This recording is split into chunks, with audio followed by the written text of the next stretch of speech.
There is a little exercise that we can do, and I'll show you this little exercise, and it's from a guy called John Petrucci from Dream Theatre. Okay, so this exercise is basically to work on sweep picking. It makes no musical sense at all, but it's great shape. Now it's basically a diagonal shape that we're going to turn into a little X crisscross, if you like, okay? So we're going to start with this shape, anywhere you like, doesn't really matter, but it's the last 4 strings. This is a really good sweep picking exercise, and don't forget, let that plectrum drop, no individual picking motions, and let it come back up that way. Same thing, no picking out. Okay? Again, you can practice with muting the strings. So here's the shape. And then we're going to return to the same fret that you started on, but the same string that you finished on. And then you're going to come back in a diagonal line.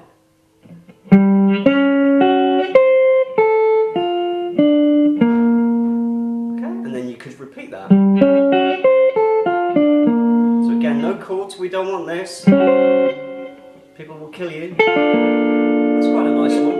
It's a major 7th chord, but don't worry about that one. That's nasty.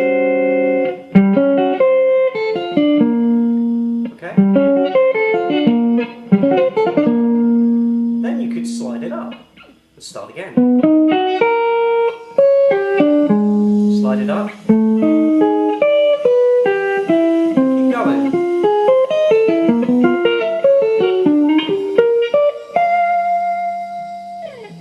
So that was a major 7th arpeggio there that we looked at, and a little technique on how to actually approach these. I'm going to look at a minor arpeggio, which is one that I use an awful lot. Let's start with an A minor arpeggio.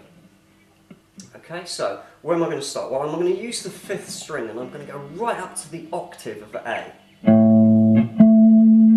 Okay, now what are the notes? Well, it's A, C and E. So we've got A, C, there's our flattened 3rd, and then E there. And then we carry on, we're going to play the same notes again. We've got another A here, we've got a C there, we've got an E there. Okay, again we're going to sweep this, or you can pick it, it's up to you, down and up, or sweep. And at the top there I'm going to do what they call a pull-off. Take the note and you pull off. We'll go into more depth about hammer-ons and pull-offs later on, but for now, and then you come back down the same way.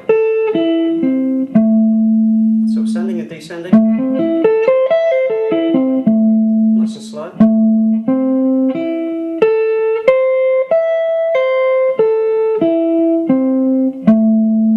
Okay. Very cool.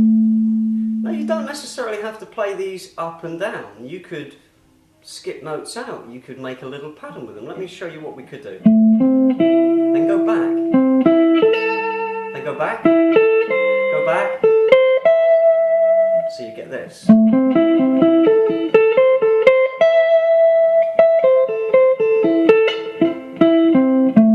little bit of mistake in there, but we'll try that again.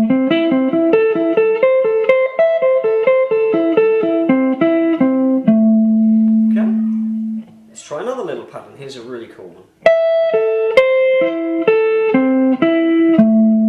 Okay, I'm missing out a complete note there. And I'm going back to it. Skipping out that one, going back to it.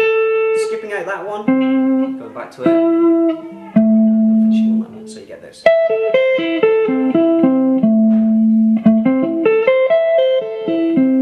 Very cool sounding, very classical sounding. Okay, let's show you another shape that we can use with that one. It's another A minor, but this time what we're going to do is we're going to take this A minor chord from down here, and we're going to put it all the way up in the octave. So if I'm looking at the octave, there's the octave, make a bar chord, and there's the shape that we're going to use. Okay? Kind of tight and constricting up there to play an A minor bar chord. Okay? What we're also going to do is add the minor 3rd. Which in this case is a C note, fret 15. And that's what we're going to start with. Now I'm playing the shape. Now here's a little trick. It's rocking between 2 notes that are on the same fret but opposite strings. If you try to do that and keep it on, you end up with separate notes. Remember, arpeggios are separate notes. Okay, so here we go. 12, same string. 15, next string. 14, next string. 14, next string. 13, 12. I'm going to finish on the octave A.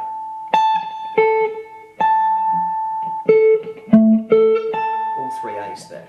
Okay, so here's this one slow all the way through. Backwards.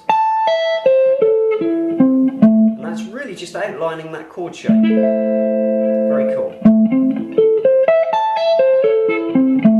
Now you could be, if you really wanted to be clever, is to take this one, the low half, and then blend it into the other one.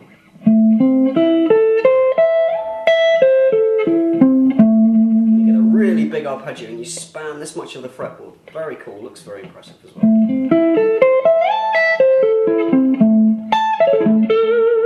Okay, so there's another minor arpeggio.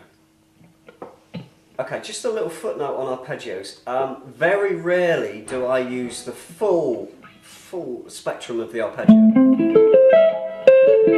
unless I'm doing a classical piece that demands it. Where I use it a lot in rock music is mainly the top half, where you get a quick flurry of notes before you hit a main one. Let me just show. I'm just going to change sound here so you can get an idea of what how we're going to use it. Okay, so I've gone on to distortion. Now distortion, you've got to be very careful and make sure you get this separation. Remember we talked about we don't want three notes, because if you get this, oh, it's nasty. People will kill you. They will run. Okay, so here's where I would play an arpeggio. It's a very quick flurry. Can you do that again for you slowly? Okay, I put a bend at the end. This is just something that I do. So the last half of the arpeggio I use quite a lot. Okay? And you don't have to just do the major ones. We can do minor ones as well.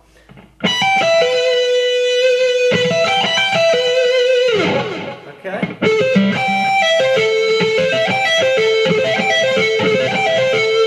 You could even change the top note if you want. Make it a little bit more interesting. Now this is more...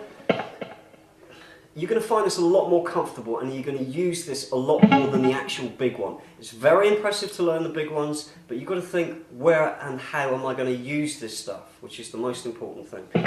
Here's the top half.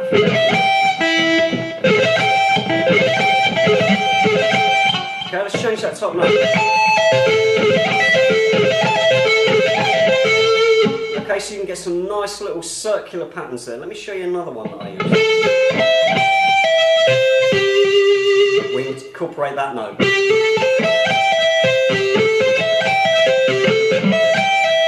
Okay, so what am I doing there? We're playing basically a little D chord shape here. Do you remember that shape? Okay, but it's not a D anymore because we've moved it. It's become a C chord. Okay?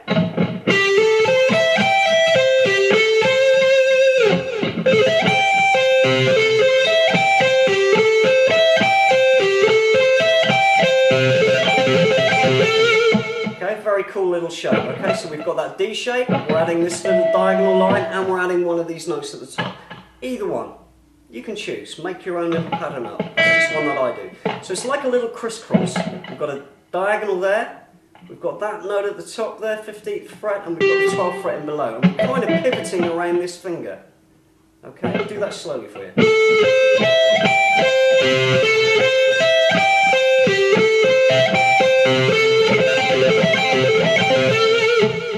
Very cool little shape.